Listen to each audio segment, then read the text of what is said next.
انا عمرو ودي عربيه مستعمله خلصنا فيها بعد اكتر من شهرين بندور. بقالي اكتر من 7 سنين شغال في تطوير سوفت وير العربيات، ودي خلاصه ازاي تنقي عربيه مستعمله.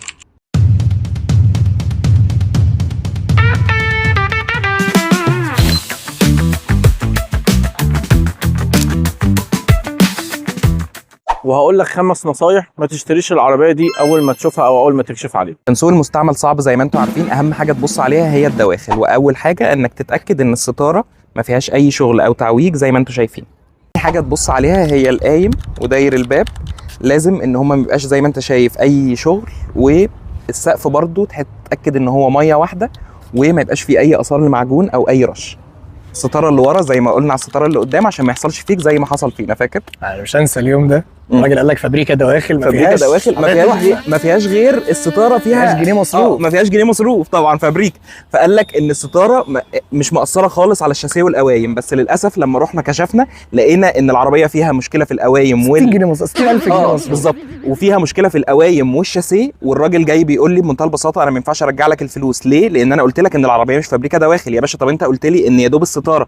فتركز في النقطه دي جدا. لما يعجبك كلام صاحب العربيه اول حاجه تعملها تاخدها على مركز فحص وتتاكد بجهاز الاو بي دي ان الاعطال اللي متسجله مش مؤثره خالص. ومن اهم الحاجات هو الكام باص، ان ما فيهوش اي اعطال، وان الطريقه بتاعه الكوميونيكيشن في العربيه كلها شغاله وسليمه.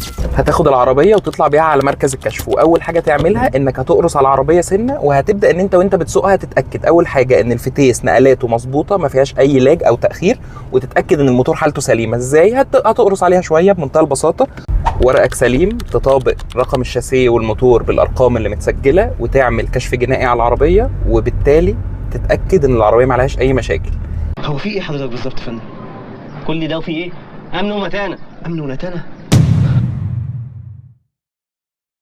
اول حاجه رش الدواخل. ايه رش الدواخل؟ القوايم، حوض الشنطه، حوض الشاسيه، السلاح الامامي والخلفي، اللحامات او القطعيات. نسمع كتير عن كلمه العربيه مغيره نص مغيره ربع. اول ما تسمع اللفظ ده ابعد تماما. اما تفتح الموتور وتلاقي فيه تسييل غير ان ترشيح، التسييل الزيت دوت ان العربيه بتنقط سواء من الموتور او من الفتيس. الحاجات دي لا يبقى فيه مشكله كبيره في الموتور. لكن لو ترشيح بسيط بيبقى ممكن الجوان عايز يتغير، ودي بتبقى مصاريفها بسيطه جدا. كشف الكمبيوتر والشاسيه. كشف الكمبيوتر عشان تشوف الاكواد بتاعه العربيه والهيستوري مسجله ايه، فاتحه ايرباج، في اي مشكله في الكنترول. ثم الشاسيه انك بترفع العربيه من تحت وتبص عليها، في ترشيح زيت، في حادثه، في خبطه من تحت نتيجه بلاعه او مطب. كل الكلام ده بيحدد سعر العربيه. انا بالنسبه لي ما بهتمش بالرش الخارجي، ما دام الرش الخارجي العربيه كويسه من جوه اشتري العربيه حتى لو رش خارجي. كل النقط اللي فاتت دي تمام، مبروك عليك يا صاحبي العربيه.